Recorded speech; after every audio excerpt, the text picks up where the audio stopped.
Good morning. Can you hear me well? Excellent. And thank you so much for coming in such huge numbers to this session. My name is Jagoda Egeland. I lead ITF's core research work program, and I am delighted to welcome you to the launch session of this year's edition of our flagship publication, the ITF Transport Outlook 2023. And here it is. The Outlook provides an overview of current trends, but also prospects for the global transport sector across all transport modes. The analysis is based on the ITF's in-house modeling and covers both passenger and freight transport.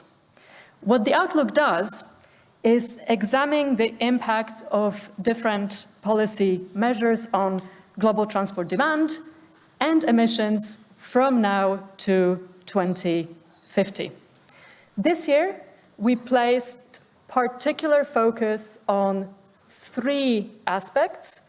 First, on transport decarbonization policies and their wider strategic considerations, including how measures can make cities more livable.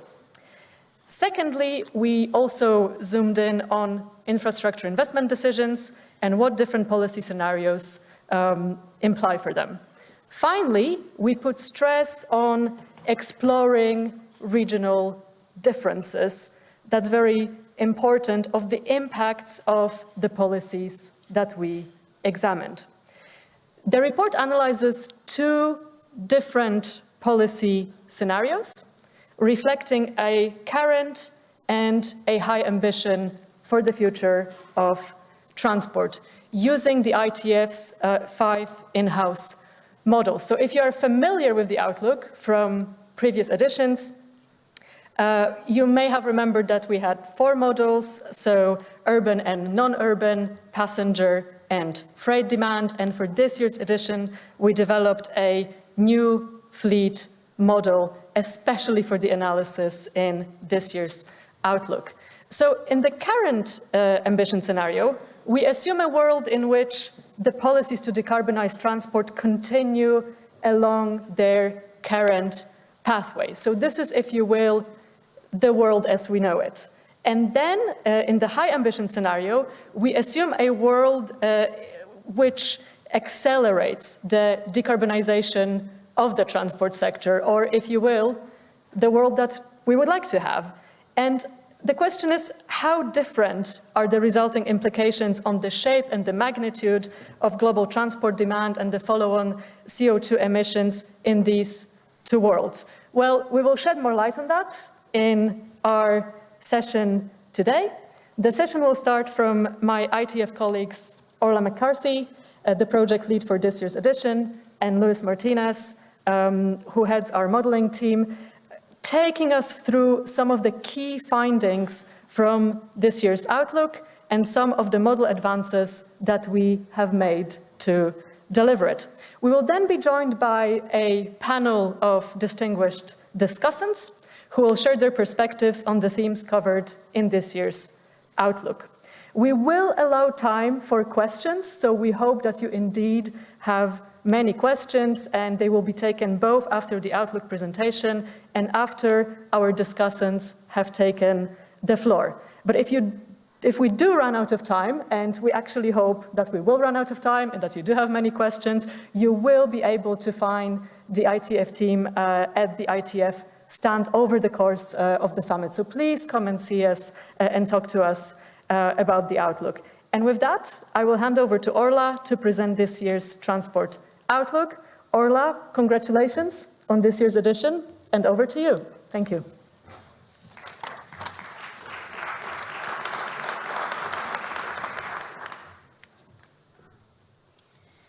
Thank you very much, Jagoda, and good morning, everybody. I'm delighted to see so many people here. So first things first, transport is not decarbonising fast enough, but somehow I think that's probably not news to anybody in this room. As a sector, we've known this for a few years now, and yet we still are in the position of not having enough concrete steps to get our emissions down. There are really only two levers we can pull. We can either reduce the emissions from our activity, or we have to reduce our activity. With this year's Outlook, we set out to look not only at what we need to do to get to decarbonisation on track, but also at the wider strategic case for decarbonising transport and for the measures that we propose. The first thing to note is we do see that the measures that we're already making do begin to make a difference. CO2 emissions reduce by 3% between 2019 and 2050, which does sound quite small, but given that demand grows, this does represent a reduction in the carbon intensity of our activity. And this should really give us hope. It tells us that we do have the toolkit and the actions that we need to make a difference within the window that we still need to make the difference in. So looking more closely, what you see on the screen is a breakdown of freight emissions due to freight activity and emissions due to passenger activity. And as you can see, the blue box at the top, or the blue area at the top, represents passenger. And actually, the policy focus that passenger is already getting will make a difference over time. And by 2050, passenger emissions reduce. But we see that freight has fallen behind in terms of the policy ambitions for decarbonisation, or in terms of the concrete steps that are being taken. And still, over time, freight's emissions will grow. Now, I know it's easy for me to stand here and say, well, we just need to do more. I'm an analyst. But with this year's Outlook, what we've tried to do is look more closely at what we need to do more of and why it matters. We've also looked at how the impacts of the policies break down across different regions. I won't have time to go into that in detail in this presentation, but I would welcome you to come over and discuss it with us at the stand over the course of the event. But today I'm going to focus on opportunities. We have still got a window in which to make changes before it's too late. And in the opening press conference this morning, Secretary of State Mark Harper mentioned about the optimism that the transport sector knows that there are actions that need to be taken and is willing to take them. And I think that is something that is reflected in this year's Outlook. So what does that look like? Well, our current ambition focused on measures which are committed at a national level or in regional directives, for example. It included measures that had a modelable element within their nationally determined contributions. So that really would be something that reflected, a commitment to the rate of fleet as the turnover is the most common one that we incorporated, but something that reflected an actual commitment to make a change and measured that change rather than simply saying we'll invest more in, for example. Then the high ambition scenario largely took that toolkit of measures and implemented them faster and at a greater scale. The high ambition scenario assumes that the 2030 breakthrough goals from the COP process will be achieved by 2050.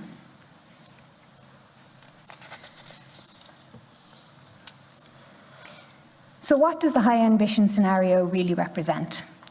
Well, it represents a worldwide, ambitious transition of vehicle fleets and fuels, and investments in making sustainable modes appealing and attractive, and changing the way we plan our urban developments so that they become livable cities where sustainable modes are more accessible and more appealing. And yes, such comprehensive strategies are needed. We will need to use the full toolkit of measures available to us if we want to achieve the reductions in CO2 emissions represented by the high ambition scenario. So firstly, the fleet question. Cleaner vehicle fleets and fuels are an essential part of the policy mix for decarbonising transport. In our modelling, they represent roughly 3/4 of the difference in emissions between the current and high ambition scenarios. There will still be road vehicles and ships and planes in our high ambition, low carbon scenario, but they must be the most efficient, least polluting vehicles, vessels and aircraft if we are to break the link between our activity and our emissions. Targets for cleaner fleets and fuels need to be set and crucially need to be met worldwide in order for this to be achieved. And as I say, in this assumption, we have taken the 2030 breakthroughs from the COP process. So this will require a significant acceleration of vehicle transition. Under the 2030 breakthroughs, we would see 100% of new passenger road vehicles, vans, and heavy goods vehicles being zero emissions, along with new trains, by or during the 2040s. And we did assume a lag for different regions based on the income groupings of the World Bank. As noted earlier, this is part of the acceleration of policies, in particular to decarbonise freight, which is lagging behind. Sustainable aviation fuels and zero-emission shipping fuels also see significant growth in uptake. Achieving these targets will require investment and development, and carbon pricing is needed to encourage the transition and aid commercial viability of alternative fuels. Support infrastructure, such as recharging points for electric vehicles, will also be needed to support the transition. However, that's not to underplay the vital importance of demand management and mode shift in achieving these goals. The whole range of policy measures, as I say, will need to be rolled out. Putting more people in zero-emission buses, for example, and designing our cities to make active and sustainable modes more attractive and accessible will be vital. This will include investment in public transport and active modes, and also goes along with encouraging shared mobility to support first and last mile trips as well. Critically, in the context of growing urban populations, the high ambition scenario assumes an increase in integrated land use and transport planning. And this is central to supporting quality of life for urban residents in the future.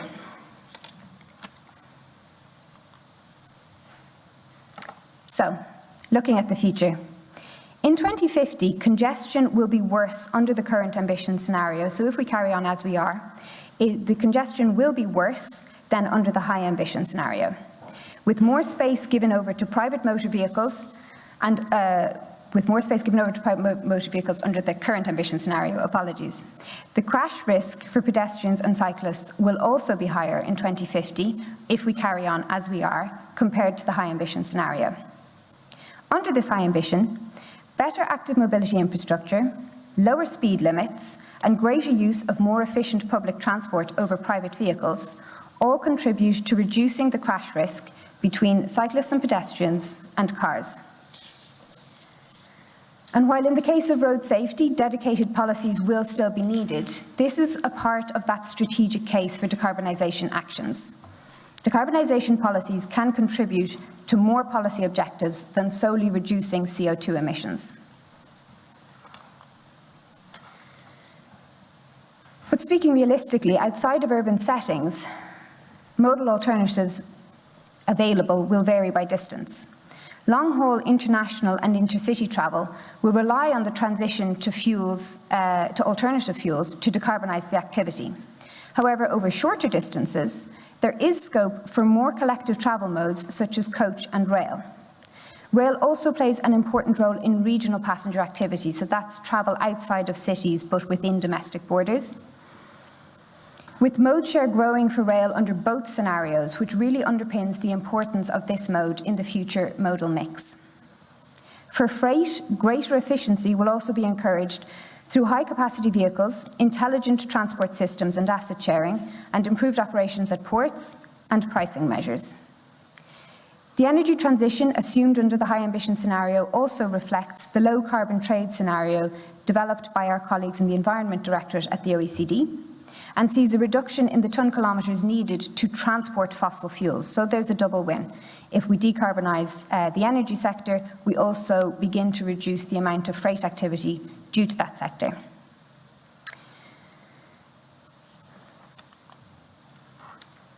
Finally, these measures that are focused on reducing vehicle kilometres for passengers and freight also have an impact on the investment needs for core infrastructure to serve future demand.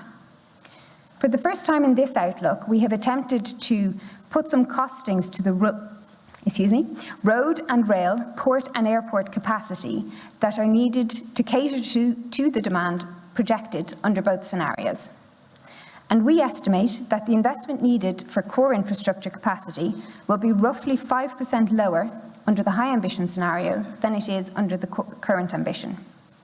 Now, this does exclude costs of adaptation. It focuses solely on catering to demand, but it does show that a low carbon future with less fossil fuels, more efficient transport, and more livable urban developments can be delivered without necessarily that core infrastructure costing more than following our business as usual pathway. This is why we're recommending adopting a long-term strategic view that allows for strategically aligned investment decisions that build towards a vision of how the future transport system could be, and not feeling bound to perpetuate the system that exists today. Long-term strategies can also help to give stakeholders clarity on the direction of travel. And finally, while we're on the point of strategic considerations, we also had a look at the impact of this transition to cleaner fleets on fuel tax revenue. This graph in particular shows for passenger cars. And we can see that there is an acceleration in the decrease in revenue due to fuel tax over time, which is not surprising, but it is much higher under the high ambition scenario. Now, the ITF will have a dedicated report on the reform of fuel tax coming out later this year, but in the Outlook we did try to incorporate some of the policy work happening in that project into our modelling. So this means that not only, not simply a case of, okay, revenues are falling, but we need to completely revise how we tax vehicle use. And that's likely to include some form of distance-based charging. Our key recommendations from this Outlook. Firstly, develop comprehensive strategies that reflect a vision for a low-carbon future, manage urban sprawl, and allow for strategically aligned investment decisions. Secondly, accelerate the transition to cleaner fleets and fuels. This will be essential and includes investment in development, target setting, pricing measures, and potentially incentives. Thirdly, adopt and invest in demand management and mode shift measures where they will be most effective. Create viable and attractive sustainable alternatives to the private motorised vehicle. Fourth, evaluate the wider benefits for urban areas. Consider the wider case. What other policy objectives can potentially be served as part of the decarbonisation strategy? And finally, reform taxation of road vehicle use. I will now hand over to my colleague Luis, but before I do, my last comment is this. The Outlook is by no means intended to be a crystal ball exercise. The ITF does not claim to have the sole insight into how we can decarbonise transport, and indeed we will shortly hear from a panel of experienced political and sectoral experts to talk to us about their perspectives on decarbonisation. But we do hope that this work will contribute to the discourse, that it will hopefully contribute to progressing those discussions towards more concrete actions. And with that in mind, we're making many of the tables of the results from this year's Outlook available via our website and the OECD Statistics Library. Our modelling work is a living exercise, and we welcome input that can help to make our understanding and our data better. So I do invite you to please come and speak to us over the course of the next few days at the ITF stand. And to aid those conversations, I will now hand over to my colleague Luis Martinez, who is the lead modeller for the ITF, to give you some greater information on the modelling and advances that were made for this Outlook. Thank you very much.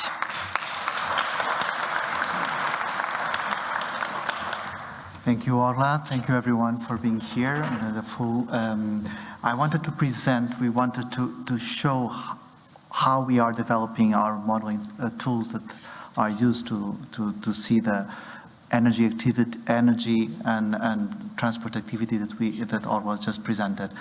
As Orla mentioned, our models are based mainly in 5 in-house developed demand models, 4 demand models, and plus an additional fleet model that was currently developed for this Outlook.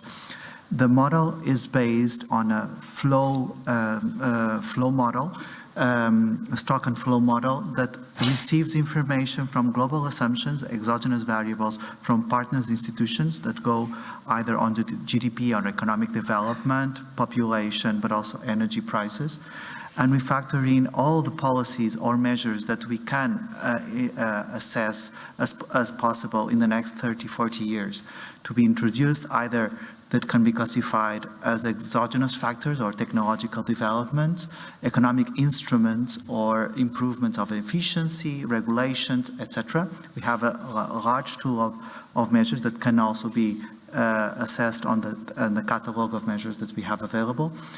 And what we do is, instead of having a simple elasticity in our models, what we do is these measures to act, and with a calendar and a regional breakdown on the elements that drive really the choice or the behavior of demand, which are the variations or the impacts on that, on the infrastructure availability, on the cost, or in the travel time, or in the reliability of a mode. And with all these elements, and it's a complex modeling behind, we will not go in details, we are able to estimate travel demand and all the other variables that we try to assess that Orla just mentioned as elements that on the CO2, cost, affordability, accessibility, space consumption, safety, that we are able to assess that beyond the CO2 emissions. Which are the main developments that we introduced for this current edition? Mainly, as Orla has already mentioned, it was the creation of our own fleet model. Before we relied on assumptions that were done by another OECD partnered institutions, International Energy Agency, with their MOMO model. Currently, we develop our own fleet model in-house for all modes, that we are able to have independent assessment of which are the potential and geographical breakdown of technological innovations and their calendar. Then we created also an investment data set and tax revenue that we were able to collect a lot of detailed unit calculation for more than 36 countries, divided by different regions in the world, that we are able to assess what are the unit costs per activity measure unit of development of it, or maintenance of rail, road, development of public transport, metro, PRT, etc. Also of new infrastructure tools that will be available, like charging stations, the lockers that we have already starting as a solution. This is the development that we did, but also we enlarged the set of indicators. As Orla mentioned, we introduced and updated our ability to assess air pollutants that are available for urban activity.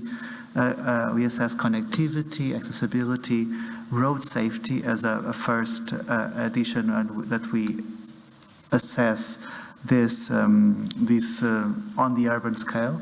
Then space consumption, which we are able to assess what is the static and dynamic composition of a requirement on space on cities, that we could see if vehicles are used more as private or shared because they occupy space when they are idle, also not just when they are moving. Then the affordability of transport and the reliability of the alternatives that are present. We also wanted to highlight that we consume a lot of effort on improving and increasing improving the calibration and increasing the validation that we have at regional scale, either by additional members that joined ITF, that we have additional data available for that country that we are able to use for calibration and validation of the models beyond the previous set, and also regional projects as the ones that were described in the previous session here at this room with the transport decarbonization initiative that allow us also to have better data in different regions of the world.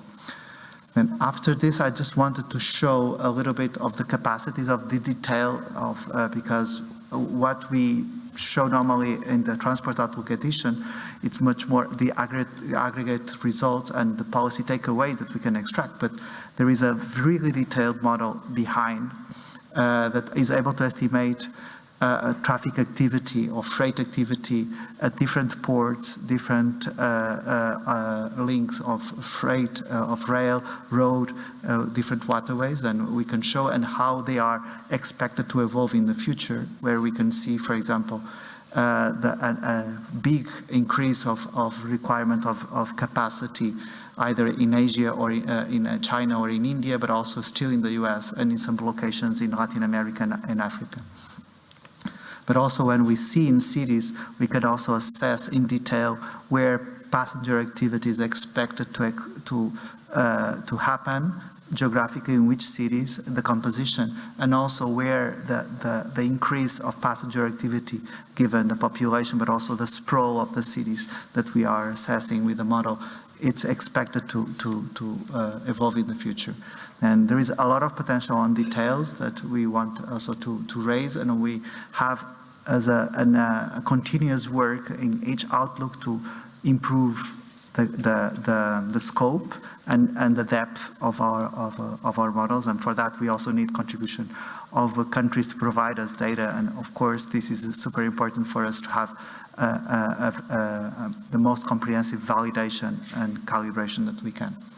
And with that, I think I pass now for our panel session.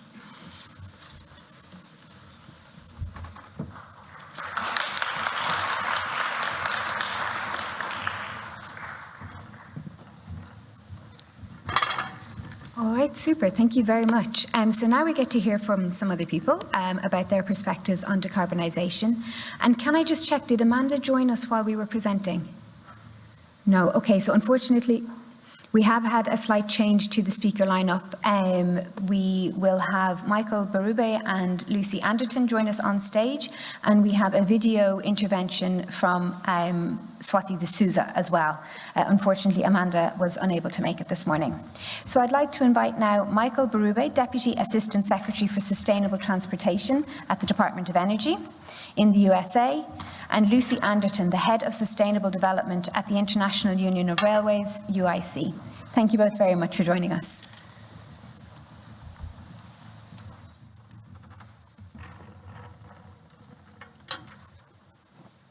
I shall come and sit here, since we have the space.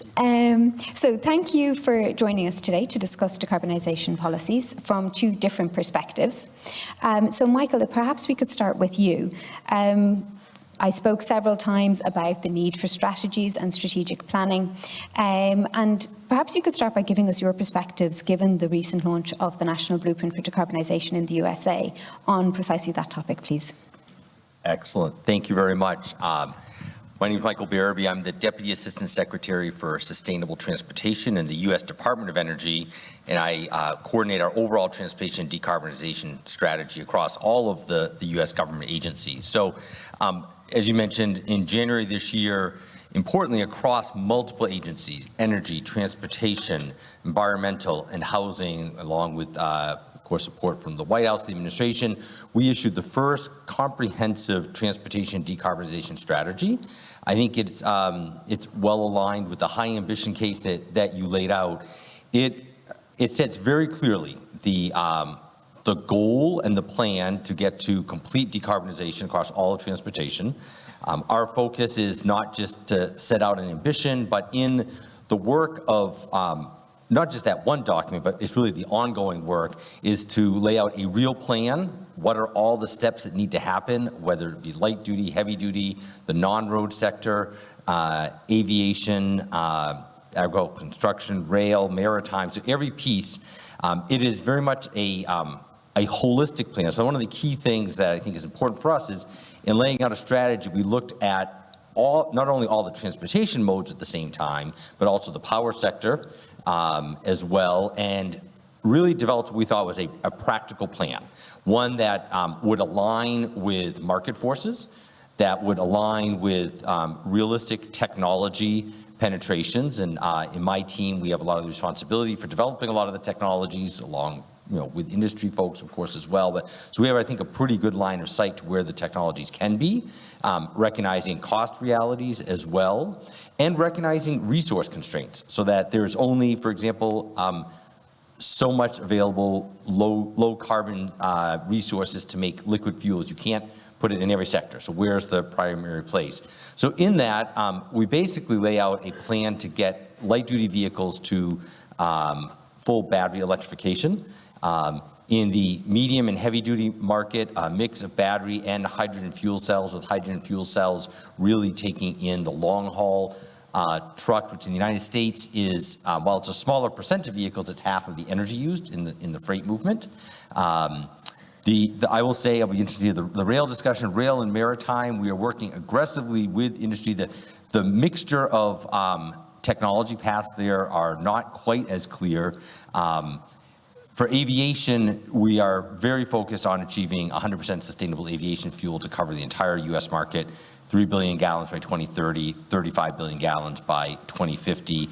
We have the available waste carbon resources, biomass, solid waste, biosolids to achieve that. And when you do that, you will have some amount of other liquid fuel that will probably make its way into other sectors as well. So I think part of in laying out that plan was aligning the technology, recognizing that investments will be needed, as you laid out. We are well aligned with very significant investments on infrastructure across, whether it be EV charging, hydrogen fueling, ports. So aligning the infrastructure pieces needed.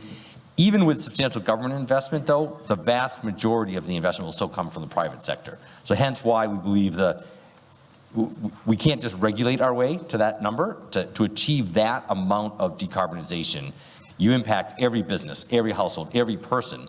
So it has to be something that works for people, works for businesses, has market forces, but there'll be an important role for policy and regulation to present very clear levels of where we're going and really provide some of the certainty, I think the way I view it, for industry of where the endpoints are, so that it helps keep, in some way, all players aligned. Otherwise, you have the problem of one player's not sure where the other are. So if it's very clear, but aligned with technology and cost, we think it can work overall.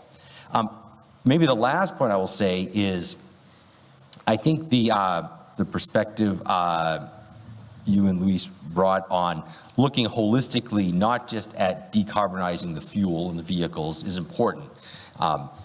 The way we laid out the strategy, right, it's a combination of how much demand you have, the relative efficiency of how you're moving it, and then the carbon intensity of the fuel. Multiply those three factors, you get the total carbon.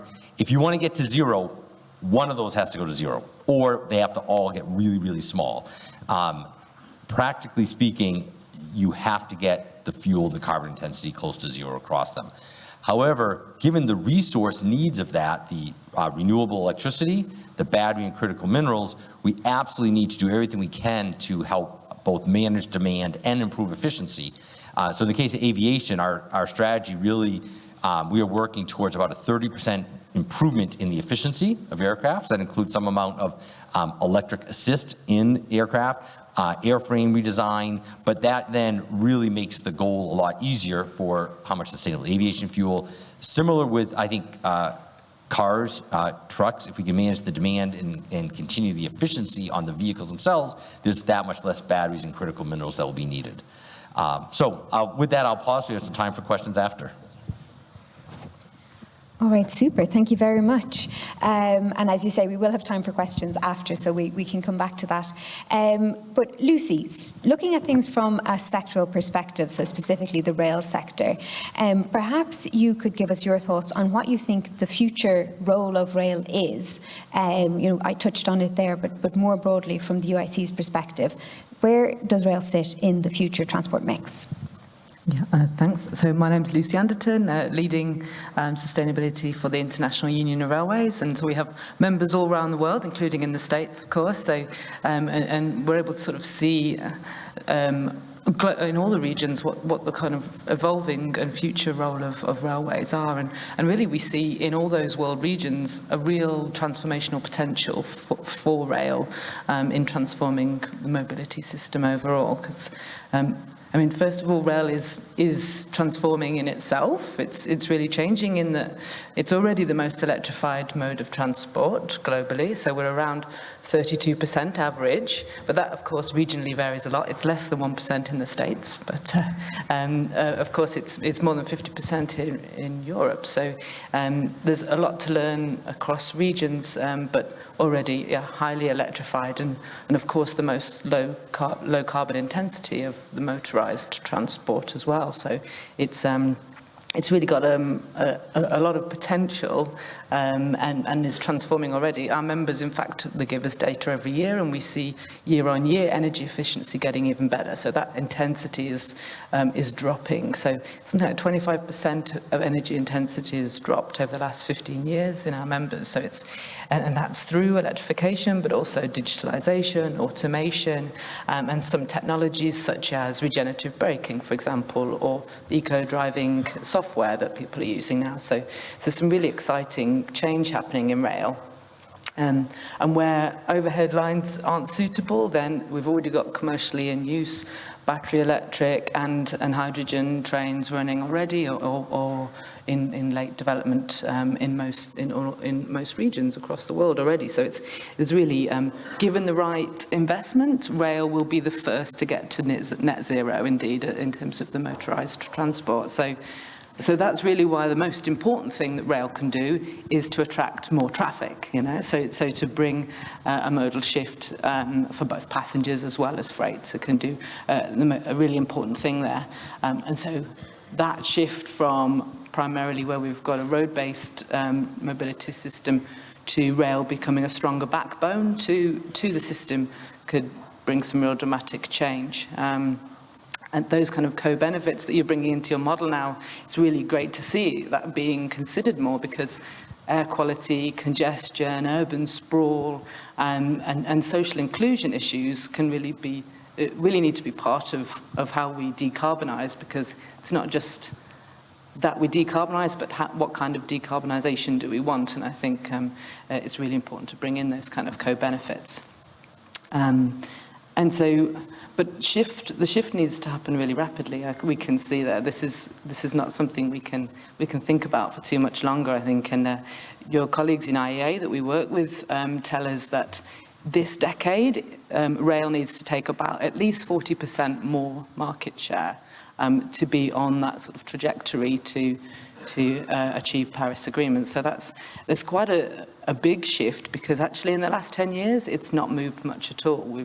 We're less than 10% modal share in rail, where if we're talking about getting up to 12, 13, 14%, that's a big change. So what we've been doing for the last 10 years isn't working, and so the business as usual is not going to work, and so that high ambition policy and pulling all those levers is really what we're talking about here. So UIC really welcomes the policy recommendations that we see in the Outlook in terms of having that really holistic long-term view and strategy to policy, and pulling all of those levers, as you say, so the push and the pull. So we're talking about not only discouraging the higher emitting modes, but also really incentivizing the low emitting modes, including active travel, of course, and making sure that that's a real holistic point of view, as well as the higher levels of investment in public and active travel infrastructure. And also we're really hearing about having a long-term view and having investment towards that long-term vision is really important, we agree, because at the moment, the nationally determined contributions, you talked about modelable mitigation in there. There's actually very few modelable mitigation, because they often say, we're going to expand public transport. How can you model that, right? So let's get really clear specific targets, because at the moment less than 20% actually have targets to decarbonise transport, even though it's the largest emitting sector, for greenhouse gas emissions next to energy. So it really makes sense to make some really clear targets. So for us, it's about having clear targets, let's use the NDC refresh next year to really ratchet up ambition. Let's look at how the pricing signals can really incentivize the most sustainable forms of transport, and let's get really good investment to really transform, to expand and to improve the public transport and active travel modes. Super, thank you very much. Michael, would you like to come back on that? Sorry. I was just going to say, I think your point, Lucy, about the type of transportation system you want is really important. While focusing on decarbonization, local air quality is a really strong focus, I think, and there's great opportunities, right, around in the U.S. context around ports and the movement from ports, inland, 100, 200 kilometers, right? That's a lot of opportunity to both improve air quality and decarbonize, and to also make sure we're providing good mobility options, is how we think of it a lot, for historically underserved communities. All right, great. Thank you very much for that, Michael. So we do also have an intervention on the transition to zero-emission vehicles. So excuse me, just shuffling over here for a moment. And we invited Swati D'Souza, who is the program manager for the ZEV India Centre at UC Davis, to talk to us a little bit about the experiences of the transition in India and the policies being pursued by the Indian government. So is that up on screen? Yep, we're good. Okay, super. All right. Thank you, Ola, and many thanks to you and the team at ITF for inviting me for this panel. Congratulations for a very successful launch of the ITF Transport Outlook 2023. Hi, everyone. As Ola mentioned, I work with the India ZEV Center at UC Davis. The center was recently launched in September 2022, and our overarching aim, as the name suggests, is to increase ZEV uptake in India. The transportation policy in India is listed as a concurrent subject, which means that it involves both the central and the state government. The central government has been very proactive, particularly in the last few years, to increase the uptake of electric vehicles. This has been aided through a host of policy measures, including demand and supply side incentives and innovative business models. One such demand side incentive is the FAME scheme, which is an abbreviation for faster adoption and manufacturing of electric vehicles. The scheme was first launched in 2015 to support electric and hybrid vehicle purchase by providing financial support. The first phase ran for about 4 years until 2019. The second phase, which began in 2019 and continues till 2024, has provisions for financial support of $1.25 billion. The scheme has helped in substantial uptake of electric 2- and 3-wheelers. For example, 3-wheelers have achieved over 53% share in new registrations in 2022, followed by 2-wheelers. Therefore, recently, the central government has also tweaked the scheme to decrease the subsidy component, particularly for 2- and 3-wheeler segments, while increasing the subsidy component for electric buses. In addition, In addition to the FAME scheme, the Government of India also tried bulk procurement schemes for electric buses and passenger vehicles, which will be used by central government offices. All of this to aggregate demand. CSL, a government company, successfully tendered over 5,000 electric buses in April 2022. This was the largest such tender globally. And this tender also helped discover significantly lower prices for operations of electric buses in public transport. Based on this outcome, CSL was requested to deploy 50,000 electric buses in the next few years. If we look at the experiences from the deployment of the electric bus fleet from cities such as Mumbai and Pune, we've seen that they're reporting less demanding maintenance, fewer breakdowns, in addition to a better driver and passenger experience. Other business models like the emergence of the battery-as-a-service business model and India's draft battery swapping policy are also giving further impetus to EV uptake. In order to promote battery swapping, India first amended the demand-side incentive scheme, which is FAME 2, which I mentioned on top, to allow the sale of vehicles and batteries separately to electric 2- and 3-wheelers. This was done to reduce the upfront costs. However, what this did was this resulted in some ambiguity around subsidy disbursement, the eligibility, and also increased the final applicable tax rate. To resolve these issues in 2022, India announced the draft battery swapping policy. Given this policy push, currently there are over 10 different companies in the Indian market, including Gogoro, which has formed a partnership with India-based Zip Electric. Zip Electric runs an EV as a service platform for last mile deliveries, and together with Gogoro, they are deploying 6 battery swapping stations and 100 two-wheelers, electric two-wheelers, as part of a pilot project for business-to-business last-mile deliveries operations in Delhi. At the beginning of 2023, these two companies have also raised $25 million, which they will use to expand their fleet to 200,000 electric two-wheelers across 30 Indian cities by 2025. Sun Mobility, an Indian company which has a longer history of battery swapping, has over 210 swapping stations across the country for electric 2 and 3-wheelers, including e-rickshaws, with partners such as Amazon India. To promote EV supply chains, the Government of India also launched 2 schemes in 2021. The first one is the Production Linked Incentive Scheme on Advanced Chemistry Battery Cell Storage. This scheme, with a budget of $2.2 billion, aims to reach a cumulative domestic manufacturing capacity of 50 gigawatt hours. This is being done by allocating funding to companies based on the sales of batteries manufactured in India, and the money will be disbursed over 5 years. The scheme is actually particularly ambitious given that India does not yet have any significant domestic battery cell manufacturing base. The second scheme is PLI on automobile and auto component. Now, this scheme has 2 parts. One is the Champion OEM Incentive Scheme, which provides incentives for the sale of battery, electric, and hydrogen fuel cell vehicles across all vehicle segments. The second part of this scheme is the Component Champion Scheme, which provides incentives for sales of certain components for both ICE and electric vehicles. The total financial support for the second scheme is about $3.2 billion, which will again be disbursed over 5 years. Both these schemes, in addition to creating a battery supply chain, stem from energy security concerns.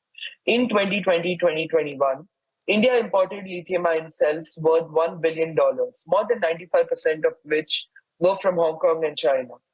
Therefore, in addition to increasing the domestic manufacturing capacity, and the overall supply chain. In 2022, India has also issued a policy on recycling and refurbishing all types of batteries, including EVs. Transport, as I had already mentioned, is also a state subject. About 25 states and union territories from a total of 36 in India have either a draft or a notified state EV policy. A notified policy essentially means that that it has been passed and accepted by the state legislature. These policies broadly have both demand and supply side incentives. Demand incentives include vehicle purchase subsidies, tax benefits, incentives for charging infrastructure. Supply side incentives typically look at promoting investments in EV manufacturing.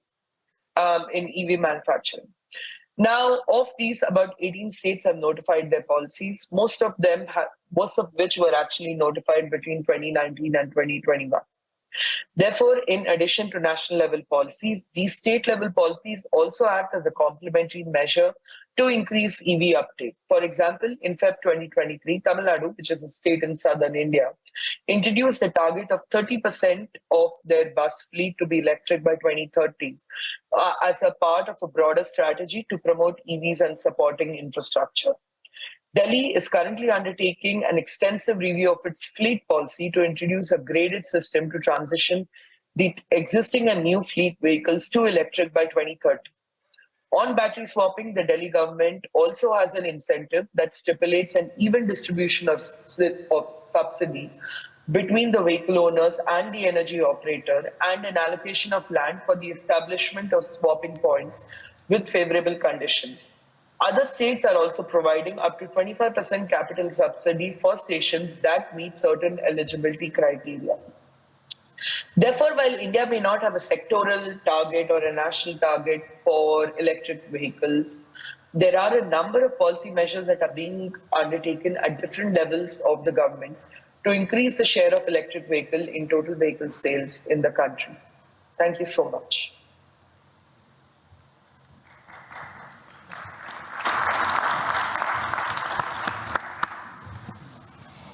Yes, thank you very much to Swati. And I did say that if we did have any questions, as she unfortunately wasn't able to make it in person, if there were questions for her, we will pass them back as well. So we will come to you in a moment for some questions. Do we have some roving microphones? But first, I'm going to take advantage of having the microphone in my hand to ask our panelists a couple of questions to start with. So, Michael, you mentioned about, market certainty and the cross-sectoral aspect. We heard Swati talk about procurement policies and, again, the market aspect. Can you talk to us a little bit more about that cross-sectoral experience and how vital it is to achieving the decarbonisation? Yeah, so I think there's a few aspects. The first and maybe the most critical really gets to the power sector, right? So we have a goal in the US to get to 100% clean electricity by 2035, a combination of both renewables and nuclear. And with the amount of direct electrification, hydrogen made through electrolysis, biofuels that requires hydrogen made through electrolysis, power to liquids. I mean, at the end, it comes down to having a large amount of clean electrons. So we have focused a lot on working these two at the same time. In the U.S. context, we've looked at, how much added capacity do we need? Where can that capacity come from? And then how do we manage it at the same time as we're moving to electrification, especially for the on-road fleet? So we have a significant amount of effort around the idea of vehicle grid integration. How do we grow the electric fleet grid and the electrified vehicles simultaneously in a coordinated way with really large-scale managed charging? Beyond just kind of time of use type charging, but how do you have actual control, millions of devices where you can control and manage that charging? We believe that technology can be done. That we're getting close to maybe being able to get some of our first large scale demonstrations, but then we can much more easily, more easily manage that growth, decrease the amount of added capacity you'll need. And that I think gives us a shot to do those both at the same time.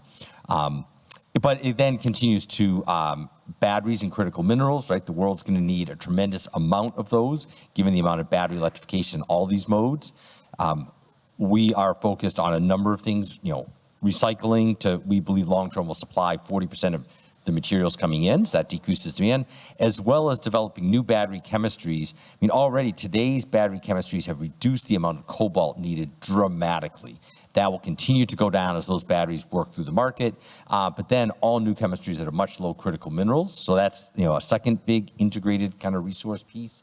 And then I think maybe the last one is really focusing on the question of biofuels, low carbon liquid fuels. And there's a lot of debate and discussion about the idea of power to liquids or taking CO2 to liquid fuels. We spend a good amount of money on the technology for that right now, but that's because the technology needs to be developed a lot more. There's so much electricity you need to do that. And it goes back to that first point, do you have that excess electricity? We think in many parts of the world, we can get to very low greenhouse gas, 70 to 100% greenhouse gas reduction, liquid fuels through waste carbon resources. That will use less electricity and be more feasible in the time frame we need. Excellent, thank you very much. And Luis, in a moment I might come to you on the minerals question because we did discuss the impact on tonnage shipped. But Lucy, first I'm going to come to you because you mentioned also cross-sectoral of a different aspect in terms of the multimodal and integrated planning angle. Could you maybe expand a little bit on that as well in the context of planning to take concrete steps? Yeah, sure. I mean, obviously, multimodality is critical for rail because, unfortunately, most people don't live at a train station or work at a train station. So it's always going to be a multimodal trip, and at least walking, right? And actually, walking is something we perhaps should talk about more because it's the most likely mode of transport that people will use, right? And actually, when we work at our stations and look at catchment management and really how are people going to get, how walkable are our stations, it's really interesting to make it safe, comfortable places for people to get to our stations can make a real big impact in people's confidence and accessibility of using rail. But so multimodality is important. For example, aviation, we've got some really interesting examples now of sort of quite different partnerships between rail and aviation, where you can now buy a ticket on that is both rail and aviation. So you come over from the States and into Europe, and instead of getting a connecting domestic flight or local short-haul flight within Europe, you can get a train ticket offered and bags checked through, in fact. So those kind of seamless connectivity, multimodality can really change, I think, the way that we think about travel, and can, just through simply working together, can help people make better choices for multimodal journeys. But I would really agree on the energy sector strategic working together as well. For rail, we see there's a really interesting co-benefits. So, for example, in developing countries as well, where access to electricity and clean energy is not always there, perhaps if you're strategically working with transport electrification, electric railways, you can also bring about this better distribution of good energy and the acceleration of renewable energy industry. Many of our members are integrating renewable and have strategic targets to build new renewable energy on their own land and integrate it directly into overhead catenary or into their buildings' energy use. And so it's really exciting seeing how they can help. We can work together with energy to accelerate on those pieces. For example, in Ethio-Djibouti Railway, at the same time they electrified a brand new freight link, international through to Djibouti, bringing a lot of coffee to probably our coffee break. They also strategically planned in new hydroelectric plants as well, so that they were brought online the same time as a new electric railway, which is a guaranteed demand, base demand customer for that new renewable energy. So there's really exciting work of really thinking more strategically and holistically. One of the projects that we funded in the planning that did a great job of this was looking at electrified. It was kind of let's say suburban level rail. And when you look at the electric loads and then the EV charging, one of the big challenges with electric vehicle charging are these peak demands, if you can flatten that out. But by combining the rail and the vehicle charging demands, two different systems, and managing those, they were able to get a much flatter load, lower cost, lower infrastructure investment. Interesting. Oh, thank you. No, that is really interesting, and it's a further development of the strategic planning point beyond what we look at in the outlook at the moment, but definitely one for considering in the future. So thank you both very much on that. Luis, just to come back on the point, I flagged the fact of reduced tonne kilometres to transport fossil fuels in my presentation, but we do also see a corresponding shift in commodity types related to minerals, don't we? Exactly. Some of the commodities are expected to change in the future, especially what we are moving. It's the energy will be, instead of a flow, it will be a stock. Then we will have a lot of materials that are required either for batteries development, but also for all the energy-related materials that are, for example, to create the aeolic fields or the solar plants. Then we are in a cycle of changing the logistics that are behind. Also, in the locations where the materials are located are different than where normally we have the international flows for energy-related goods from for coal or fuel. Then we have an expected shift of international freight, that it will be quite significant because the locations are not exactly the same, and then the expected growth or variation of flows at ports and inland component are very significant, either in regions like Australia or in Africa, but also in Latin America, which has a lot of rare minerals, which will be key for the infrastructure development and batteries. Then it is expected a little bit of a small revolution on the freight sector worldwide. Yeah. I think one of the unknowns we have is how, as we transition 2030, 2040, how much we move to a distributed energy side, which will impact that, right? There's definitely scenarios where you're moving the raw materials much further. The most positive scenario is you're able to much more locally produce electricity. Hydrogen's a perfect example. It's very expensive to move it, but if you can have local renewables, make the hydrogen and utilize it all co-located, that's where you can start getting to hydrogen costs that actually start to become much more attractive, reduce the other impacts and the commodity flows. I think we see the same with batteries, that I think the world has not fully recognized the amount that local battery storage will start to play. As battery costs come down and scale goes up, people will start seeing more and more innovative ways to utilize those batteries, store energy locally, combine that local energy, some local generation, still some grid pieces, but manage those loads and peaks. So I think we're just at the very beginning of seeing that. Great, thank you very much. And now, I have other questions, but I'd like to give the opportunity to those of you who have attended. And if I might be so bold as to call on Elizabeth, who is sitting in the front row, and volunteer her to perhaps share the roving mic, please. So I see a hand up here about 5 rows back and another 2 over here. So we'll take 3 questions first.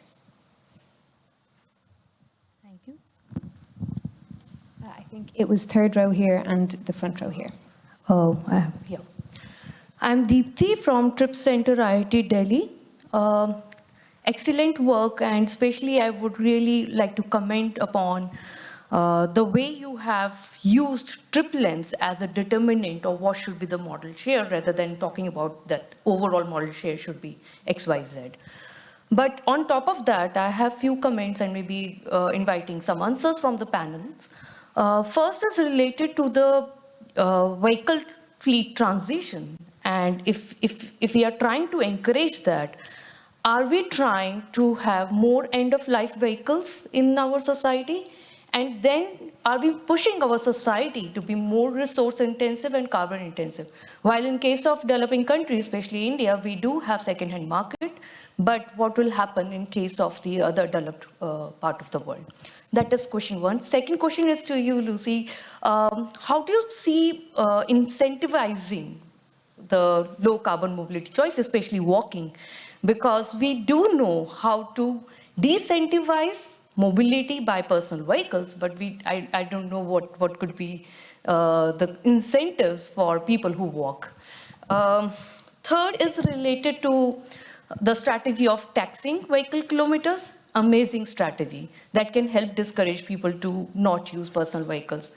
But this has to be carefully bundled with provision of public transport system, because in lack of that, we are surely still encouraging private vehicles while they continue to pay more. And this is something which we had observed in Indian scenario as well. Thanks. Okay, super. Thank you very much. Well, we've got our 3 questions in one there, so I might just intervene now, and then apologies while the mic is moving. Then we can come to those in the audience. So I can speak from the modelling, the outlook perspective, and then also if anyone wishes to intervene on the modal attractiveness or the vehicle transition, please do. So the first thing to say is the question around increase of end-of-life vehicles is a very good question. And in fact, there is an additional project happening in the ITF at the moment, being led by my colleague Matteo, who unfortunately is in a parallel session. But he is looking at the flow of second-hand vehicles and where they go, when they move. And so this question of greater volume of scrapped vehicles at the end. Also the question of the lag between when a vehicle is made and when it actually begins to penetrate into different fleets around the world. It is a very important one. It's not one we have the answer to in this particular report, but it is one that we're definitely looking into. So thank you very much. On the question of incentivising alternative modes, you're quite right. We do, if you like, I guess the pricing measures are the easy ones to point out.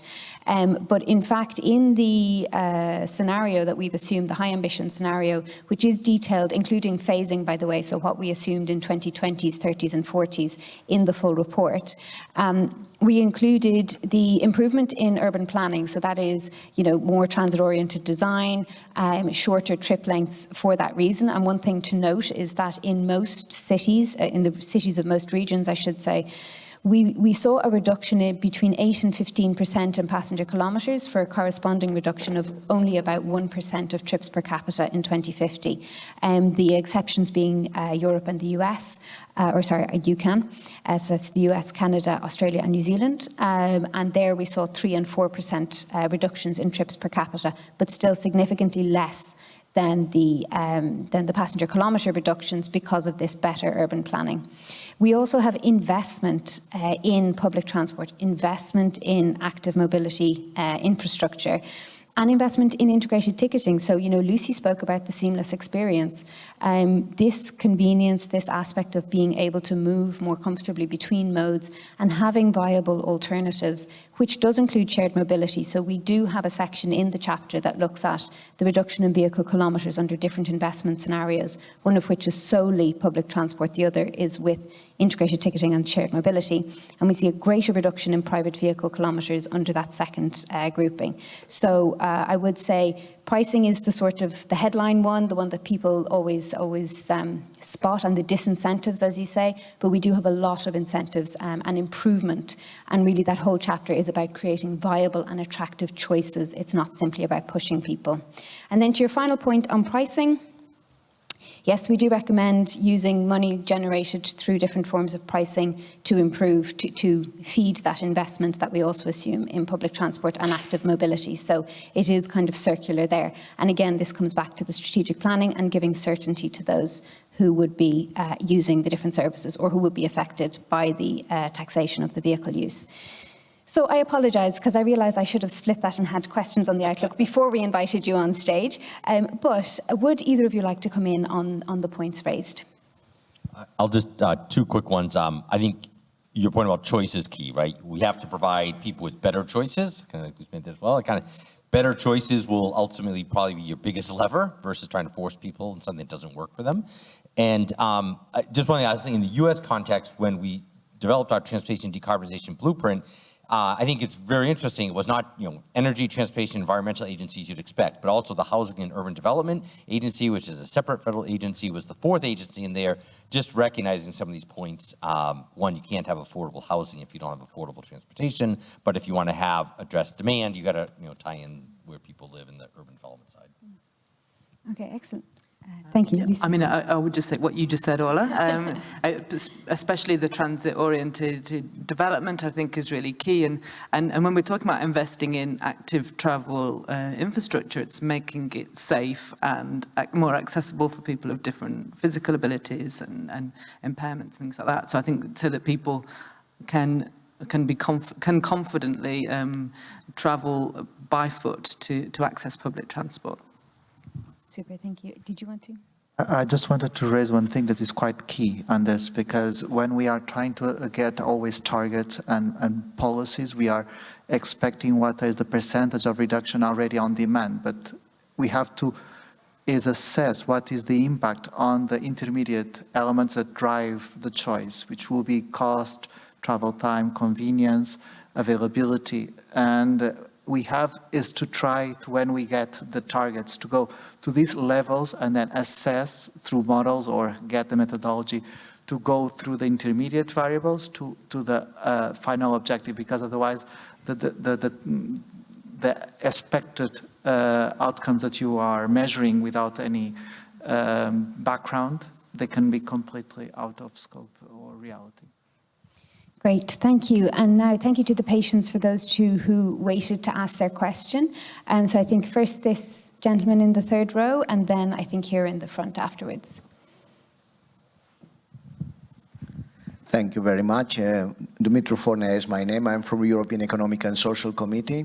I'm Romanian from trade unions. I have a question regarding the United States vision related to this EU ban on petrol and diesel cars until 2035.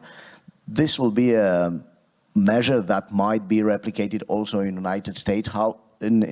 How is seen this process? And afterwards, how will be the internalization of the external cost of passing from the electric mobility? We will have a concern we have a concern regarding the quality of air and CO2 emission, and in the future maybe we'll have a concern regarding the quality of water and the environment around the critical raw materials mines all over the world. So that are interesting issues for us. And third is related with the Latin American, for example, related with the production gap capacity. In Latin America, they produce 2 million cars, but their market is 100 million cars. So how they will replace to go to the electromobility? That was a question which came from Eurolac meeting now 2 weeks in Barcelona. Thank you very much. Great, thank you. And I think there was a question here in the front row as well. Do you still have a question? Oh, we have two questions in the front row, in fact. Super. Mine first. Thank you. To begin with, big compliments for the choice of this subject for this outlook. In my opinion, there's nothing more important than this, because if we don't solve this problem, there will not be much of humankind in the future. So it's restrictive to everything else we do. Another thing that is also restrictive is, do we have the energy in the end to do whatever we want to do? So we need, for everything we want to do, either electricity or e-fuels or biofuels or hydrogen, it all starts with, well, except for biofuels, it all starts with photovoltaic cells and wind turbines. And you can turn the energy into hydrogen and then into synthetic fuels, but it costs area. You need area to do that. And if you want to use biofuels, you need even more and more and more area. So you can drive a car for a year with the energy that is generated on 10 square meters of solar cells or wind turbines. You need 1,800 square meters to fuel the car when you're going to do this with biofuels. The Netherlands is too small to generate all the energy needed for sustainable traffic and transport by air, by international navigation, and cars. And my question is, do we do the calculation of how much area we need, how much solar cells we need, but especially the area, because we may be short of area and short of time to use the area to build everything. So I'd like to hear the opinion of the gentleman from America, Michael, and also from ITF. Are there plans to do these calculations? And shall I give the microphone to my neighbor? Please do. He's a good neighbor, this one. Thank you very much. Well, mine is simple. Firstly, I felt pressures to stand because everybody was standing. Mine is simple. You showed us a graph of a reduction of carbon emissions on both freight and aviation. To what extent is that influenced by the closure of the world due to the COVID-19? How much reliance can we put on that graph? Because the aviation we know was almost wiped out of the face of the world, and it's beginning to pick up. Are we going to see an upward? Thank you. Okay, super, thank you very much. So very interesting questions. I'm going to start with our panelists. So we had a couple of specific questions to you, Michael, actually, if that's okay. So the first on the USA vision regarding ice bans in the future, and the second on your views on the land use consumption for achieving the clean energy. Right. So in the U.S., there are no, at the federal level, no ice bans that have been put in place or that are currently being discussed. So I think that is that situation. I think our belief is that when we get to about 2028, 2030, you will actually be lower cost to be operating and buying and building a battery electric vehicle. About 45% of medium heavy duty trucks will be lower cost to build and operate as electric by 2030, and we think close to 100% by 2035. So we believe that actually the cost side will actually pull that towards when it's cheaper for people to actually run and operate. Relative to the land use question, we do look at it in each of the pieces. So of course every country is different. But we do have enough land capacity to, solar, wind, hydroelectric, nuclear as well, right? So it's not just solar and wind, but we do have enough land when we look at the amount of electricity we need across all the sectors. We model, and Louise had a very good point. Modeling is very helpful because it allows you to keep yourself honest, right? To really look at all the things and be in an integrated way. So when we integrate all those pieces, we do, as you mentioned, bioresources. Our experience with bioresources, today, 10% of all the gasoline that we use in the United States comes from bio-based sources through ethanol. If you look at that growth over time, there was actually almost zero incremental land use. It was actually increased productivity of the existing used land. That led to that. Now, there's some limits to that, but there's actually quite a few opportunities. Much of the bio resource actually comes from waste resources. So it's resources already being grown or already occurring, pulp and paper industry, things like that. So it's not incremental land use. Algae would be incremental land use. That's one factor to look at. But there is enough, at least in the U.S., let's say, I'll stretch that to North America context, but I've not studied the European specifically. Great, thank you very much. And Lucy, have you done any work yet in the rail sector of anything similar in terms of the energy needs for that transition? Say there's lots of opportunity to integrating renewables on our own land. Railways have quite large estates, so making the most of the space that we do have could be really key. And I think working in parallel with energy sector to sort of really understand the demand is going to be key for that too. Thanks. And Louise, do you want to answer on behalf of ITF, Yes, please? regarding a global estimate of the space required for the transport sector, we didn't do the calculation, but we have the tools to do so, as in the US they did it. The thing is that if we need to locate that geographically to see where the energy flows would come, we would like to have this in collaboration with IEA to have like a coherent story between the two institutions. We are trying to do so currently also for the trade of the change with new energy sources, to have this like a same future plan in terms of tons on the different commodities, to have a consolidated and just as a single one. But we didn't quantify the land that is required for that. But I think in the next year, for the next outlook, I think this might be on our agenda on the regional basis also. Then maybe this, as Michael was mentioning, the challenge will be different from region to region. I think in the case of Europe, maybe the challenge will be a little bit greater on that element, that maybe that the trade from other regions will still remains, but is currently also the case on the fuels that we have available, that we don't have also that many in Europe. One thing we did is we published a study through the National Renewable Energy Lab, which is part of the Department of Energy. In the U.S. context, of course, very big geographic, but across the different states, and so the lowest cost approach will be actually if a lot of our renewables are in the mid part of the country. But that requires now we build transmission lines out to the coast. So there is a question, I think, of maybe not just is there enough land, but where is the available land and the movement? What's the most cost-effective movement?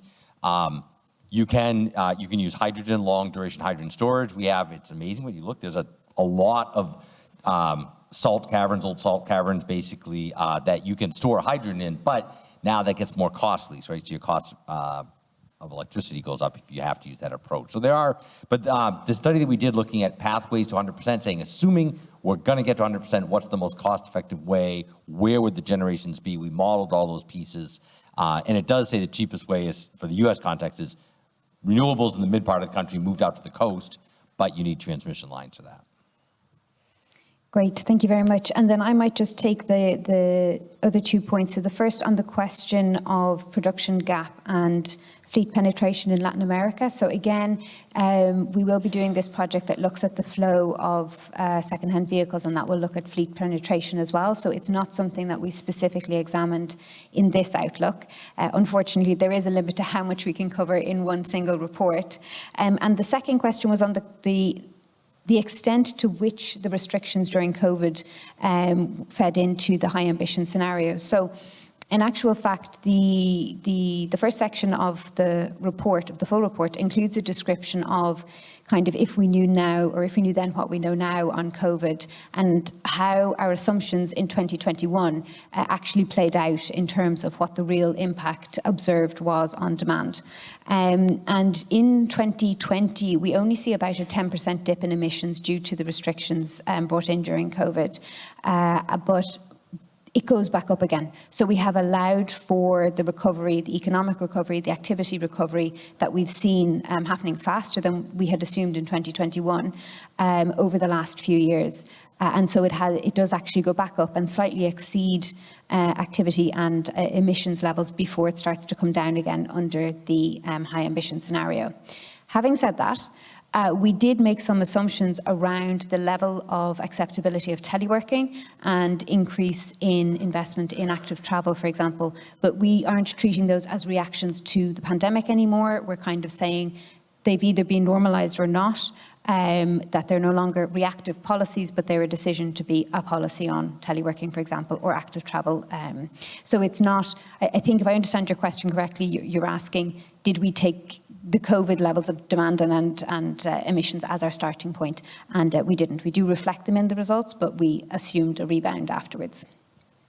One added comment on the question of flow of vehicles. So I was just looking at the South America, I think produces 3.5 million vehicles right now, but it's a small amount. So I think, South America, Africa, each region will be a little different, but there's a question of, new and used, right? On the new vehicle side, the inflow, if you have vehicles being produced in Europe or North America flowing there, one of the challenges, I think, is you see in Europe and in North America, the local and big automotive production industries being a driver of also the infrastructure, right? And the call for action. In some cases in Europe, they're actually building infrastructure. US, they're involved in it.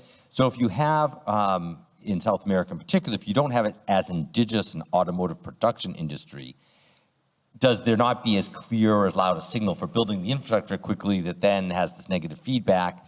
Conversely, those large companies, those really big companies, Volkswagen, Stellantis make the vast majority of the vehicles actually in South America. They're not developing new non-electrified platforms. So do they continue just to produce the same old platform for a very, very long time there? Or do they basically say, well, we have electrified platforms, at some point those just have to go. What happens with the infrastructure and the charging? So I think that's a very good conversation that needs to start happening. Yes, definitely. So again, it comes back to market signals and certainty on, or clarity at least, on the direction of travel. So Lucy, is this something that perhaps you also have experience on in terms of signals for where infrastructure upgrades or new infrastructure is needed from and working with your stakeholders? Well, certainly in terms of, there's also a second-hand trade in rolling stock actually of trains. So there's a very similar situation there that we need to think about in that.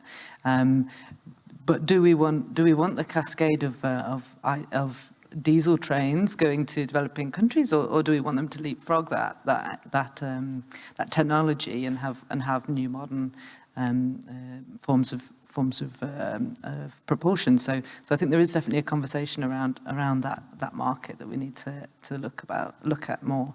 But even with sort of that cascade, it's still important to have, even with diesel trains, it's still better to have diesel trains than to have lots of diesel trucks, for example. So there's it's interesting discussion on that basis. I think on the COVID piece, though, it's quite it was a big impact on public transport, of course. So I think it's interesting reflection on most public transport and rail are still not back to where they were. And in fact, we're seeing quite a change in passenger behaviours happening. Freight was less affected, but we've seen that commuting is changing in developed countries, but actually we're seeing a boost in tourist and leisure travel coming through rail, where they're sort of choosing to use more sustainable forms of transport for sort of slow travel and things like that. So that's why we're seeing a renaissance of night trains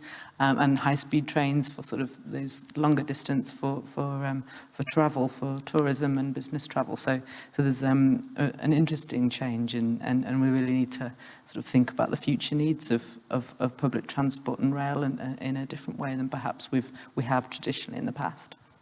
Yes, absolutely. And linked to that as well is the question of appropriate fares and ticketing as well, to reflect that you may not be commuting 5 days a week, for example.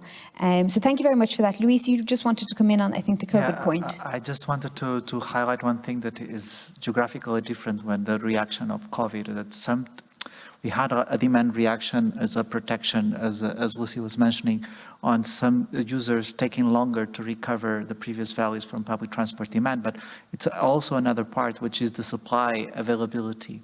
That while in some regions you had a protection from the government to the public transport or all the alternatives, as for example aviation, to sustain the companies, and the supply remained more stable or didn't decrease so drastically, you have other regions of the world that the companies didn't have that protection, and especially when you go to much more informal transport. And this had a big impact in cases like in Africa or in Latin America. In Latin America, it is reported a huge number of companies that were not able to sustain after. And also for aviation, it was a big challenge because you didn't have so much the public support as you had here. Then the situation is a little bit uneven geographically, although we are reaching values that are globally same as before, but it's not the same everywhere. This is important to assess, because it's also the supply availability that didn't recover everywhere the same way as before. Great, thank you for that clarification, Luis. So I'm afraid we are out of time, and I'm conscious that I'm sure the lunch queues are going to start building, so I don't want to hold people late. But could I ask you please to join me in thanking our panellists for their interventions and for their insights on their perspectives on decarbonisation, please.